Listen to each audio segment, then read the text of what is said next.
If your Chevy Equinox backup camera is flickering or cutting to black, let's troubleshoot the common culprits in under 3 minutes.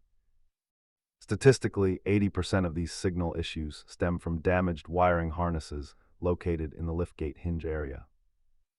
Before you replace expensive hardware, we need to isolate the connection. Start by cleaning the lens, then wiggle the liftgate wiring boot to see if the flickering changes intensity. These three areas are the primary failure points for the Equinox camera system. If the wiring looks clean, check the head unit interface or look for available dealer software updates. Try cleaning the contacts yourself before paying for a full camera replacement at the shop. A simple wiring fix costs under $50, while professional camera replacement can easily exceed $400. Always disconnect your battery before handling electrical components to avoid shorting the camera module. Keep a multimeter and contact cleaner handy to verify signal continuity throughout the repair process.